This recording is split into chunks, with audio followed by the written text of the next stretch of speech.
ಎಲ್ಲರಿಗೂ ನಮಸ್ಕಾರ.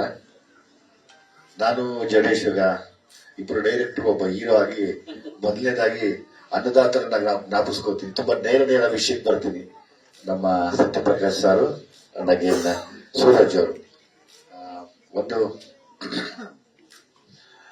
ಒಂದು ಸಿನಿಮಾ ಆಗ್ಬೇಕಾದ್ರೆ ಮುಖ್ಯ ಅವರೇನೆ. ಅಂದ್ರೆ ಪ್ರೊಡ್ಯೂಸರ್ಸ್ ಇಲ್ಲಂದ್ರೆ ನಾವ್ಯಾರು ಇಲ್ಲ ಇವತ್ತು. ಸೊ ಹಾಗಾಗಿ ಅವ್ರನ್ನ ಜ್ಞಾಪಿಸ್ಕೊಂಡು ನಿಮ್ಗೊಂದು ಥ್ಯಾಂಕ್ಸ್ ಹೇಳ್ತಾ, ವಿಶೇಷವಾಗಿ ಹುಟ್ಟಿದಬ್ಬ ದಿವಸ ನಾವು ಶೂಟಿಂಗ್ ಮಾಡ್ತಿರೋದು, ನನ್ನ ಅಭಿಮಾನಿಗಳಲ್ಲಿ ಕ್ಷಮೆ ಕೇಳ್ತೀನಿ. 2 ವರ್ಷ ಕಂಟಿನ್ಯೂಸ್ ಆಗಿ ಊರಿನಲ್ಲಿ ಹುಟ್ಟಿದಬ್ಬ ಮಾಡ್ತಿದ್ದೆ. ಸ್ಪೆಷಲಿ ಈ ಸರಿ ಡೇಟ್ಗಳು ಎಲ್ಲ ದೊಡ್ಡ ಆರ್ಟಿಸ್ಟ್ಗಳಿರೋದ್ರಿಂದ ಡೇಟು ಎಲ್ಲೂ ಸಮಸ್ಯೆ ಆಗತ್ತೆ ಅಂತ ಹೇಳಿ ಇಲ್ಲ ಹುಟ್ಟಿದಬ್ಬ ದಿವಸ ಶೂಟಿಂಗ್ ಮಾಡೋಣ ಅಂತ ಹೇಳಿ ನಾವು ಶೂಟಿಂಗ್ ಮಾಡ್ತಾ ಇದ್ದೀವಿ. ಅದೊಂದು ಖುಷಿ ಇದೆ ನನಗೆ. ಎಲ್ಲೋ ಹುಟ್ಟಿದಬ್ಬಕ್ಕೆ ಎಲ್ಲೋ ಹೊರಗಡೆ ಹೋಗ್ತೀರಾ, ಕೆಲಸ ಮಾಡ್ತಾ ಇದೀನಿ, ತುಂಬಾ ಒಂದು ಖುಷಿ ಇದೆ. ಸೊ ಹಾಗಾಗಿ ಅಭಿಮಾನಿಗಳು ನಾನು ಕ್ಷಮೆ ಕೇಳ್ಕೊಳ್ತೀನಿ. ಮುಂದಿನ ವರ್ಷ ಖಂಡಿತವಾಗ್ಲೂ ಅಲ್ಲೇ ಸೇರಿ ತುಂಬಾ ಜೋರಾಗಿ ಆಚರಿಸೋಣ ಅಂತ ನಿಮ್ಮನ್ನೆಲ್ಲ ಬೇಡ್ಕೋತೀನಿ ಕೂಡ. ದಯಮಾಡಿ ಕ್ಷಮೆ ಇರಲಿ ಅಭಿಮಾನಿಗಳು, ನನ್ನ ಕ್ಷಮಿಸಿ ಸರ್ತಿ. ಮತ್ತೆ ಇನ್ನೇನು ತುಂಬಾ ಇನ್ನೂ ಒಂದಷ್ಟು ಸರಿ ಮೀಟ್ ಆಗ್ತೀವಿ, ಅವಾಗ ಒಂದಷ್ಟು ವಿಷಯ ಚರ್ಚೆ ಮಾಡೋಣ. ಸೊ 30% ಅಂದ್ರೆ ಥ್ಯಾಂಕ್ಸ್ ಟು ಮಾಸ್ತಿ ಹೆಸರಪ್ಪ ಶ್ರೀಕಾಂತ್. ತುಂಬಾ ನಮ್ಗೆ ಹೊಸ ಪ್ರತಿಭೆಗಳಂದ್ರೆ ಇಷ್ಟ. ಹೊಸ ಪ್ರತಿಭೆಗಳು ನನ್ ಗೆಟಪ್ ನೋಡಿ, ನನ್ ಗೆಟಪ್ ಹೆಂಗ್ ಹೇಳಿ ಸರ್, ಒಂದ್ ನೆನಪಾಗತ್ತೆ. ನನಗೆ ಬುದ್ಧಿ ಬಂದಾಗ ನಮ್ಮ ಊರಿನಲ್ಲಿ ಎಲೆಕ್ಟ್ರಿಸಿಟಿ ಇರ್ಲಿಲ್ಲ.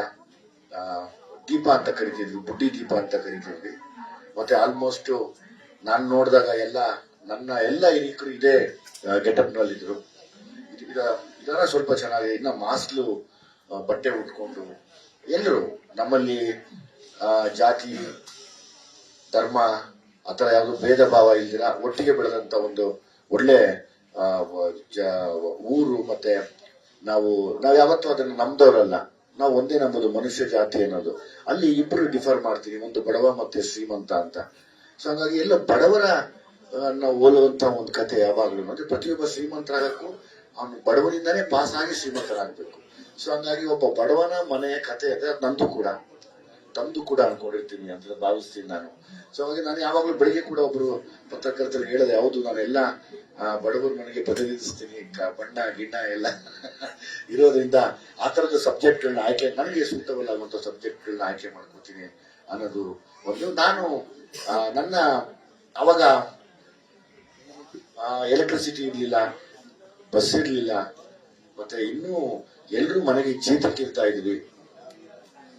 ಆಲ್ಮೋಸ್ಟ್ ಹೇಳ್ತೀನಿ ನಿಮ್ಗೆ ಅದು ಅಂತ 80s ಎಲ್ಲ ಚೀತಕ್ಕಿರ್ತಿದ್ವಿ. ಮತ್ತೆ ಅವಾಗ ಬಾರ್ಟರ್ ಸಿಸ್ಟಮ್ ಇತ್ತು. ಅಂದ್ರೆ ತರಕಾರಿ ಕೊಡೋದು, ಅಕ್ಕಿ ತಗೊಳ್ಳೋದು, ಅದನ್ನ ನಾವು ಕೂಡ ಮಾಡಿದೀವಿ. ಅವಾಗ ಆ ಕಾಸು ಅನ್ನೋದು 1 ಪೈಸಾ 5 ಪೈಸಾ ಕೊಡೋದೇ ದೊಡ್ಡ ವಿಷಯ ನಮ್ಗದು. ಅದನ್ನ ತಗೊಂಡೋದು ಅದನ್ನ ತಗೊಂಡ್ರೆ ನಮ್ಗೇನೋ ಟ್ರೆಷರ್ ಸಿಕ್ಕಿದಂಗೆ. ಅಂಗಡಿ ಸಿಗೋವರೆಗೂ ಏನೂ ನೋಡ್ತಾ ಇರಲಿಲ್ಲ, ಬರೀ ಓಡೋದೇ ಕೆಲಸ ಇರೋದು. ಅದೆಲ್ಲ ನೆನಪು ಬರುತ್ತೆ ಈ ಡ್ರೆಸ್ ಹಾಕಿದ ತಕ್ಷಣ.